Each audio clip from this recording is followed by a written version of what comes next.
Hi, நான் இன்னைக்கு morning பனுவல் அப்படின்ற புக் ஸ்டோர்ல இருக்கேன். இது ஆக்சுவலா திருவான்மியூர் கிட்ட இருக்கு.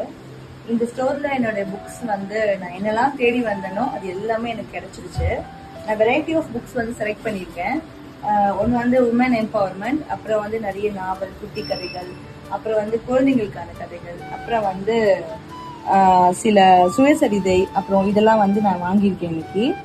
இதுல எனக்கு நான் ரொம்ப தேடி வந்த புக் இதுதான், துப்பட்டா போடுங்க தோழி. இது கண்டிப்பா எல்லா லேடிஸும் கண்டிப்பா படிக்க வேண்டிய ஒரு புக்கு. அப்புறம் நான் கொஞ்சம் நாஸ்டாலஜிக் தான், அதனால சுஜாதா புக்ஸ் கொஞ்சம் விரும்புவேன்.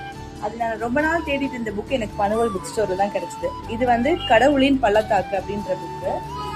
அப்புறம் அரண்மனை மியூசியம், இது ஒரு டிஃப்ரெண்டான புக்கு, இதுவும் பார்க்கணும்.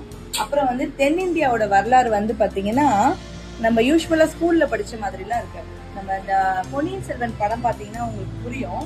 அதுல பாத்தீங்கன்னா ராஷ்டிரகூட்ட நாட போயிட்டு விக்ரம் சார், அதாவது ஆதித்ய கரிகாலர் போய் குடிப்பாரு.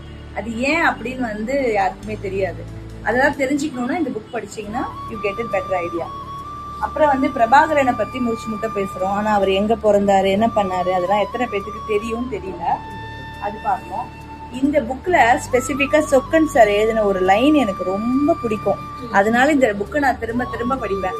நெப்போலியன் சார் ஒரு இடத்துல போயிட்டு மேப் வரைகிற வேலைக்கு போயிடுவாரு, போரை விட்டுட்டு போயிடுவாரு. அவரை திரும்ப கூப்பிடணும். அதுக்காக சொக்கன் சார் எழுதின ஒரு வார்த்தை ரொம்ப அழகா இருக்கும். தம்பி நெப்போலியா, நீ மேப் வரைஞ்சது போதும் அப்படின்னு வர ரொம்ப நல்லா இருக்கும். ஒரு இவ்வளவு பெரிய மாவீரனை பத்தி படிக்கிறோன்றதே மறந்துட்டு ரொம்ப எளிமையா இருக்கும். இந்த புக்ஸ் எல்லாம் வெளியே கிடைக்குமான்னு தெரியல. அப்புறம் பணவாசம், இது நியூ லான்ச் தான் நினைக்கிறேன். இது நான் இன்னும் படிச்சதே இல்லை. அப்புறம் மோகினி தீவு, இது ரொம்ப நல்லா இருக்கும். இது குழந்தைங்க எல்லாம் படிச்சாங்கன்னா ரொம்ப நல்லா இருக்கும்.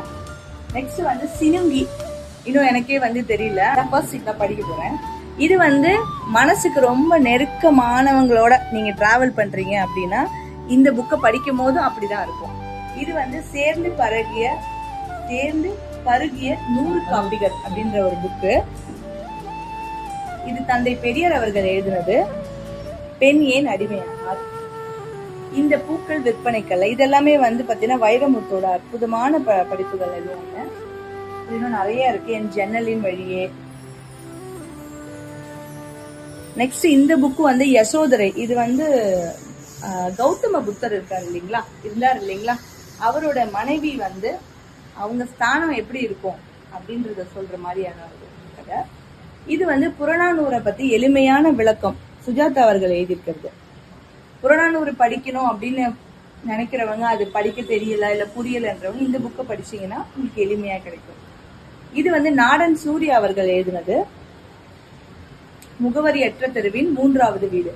இது ரொம்ப நல்லா இருக்கும், அந்த வீட்டுக்குள்ள நம்ம போற மாதிரியே இருக்கும்.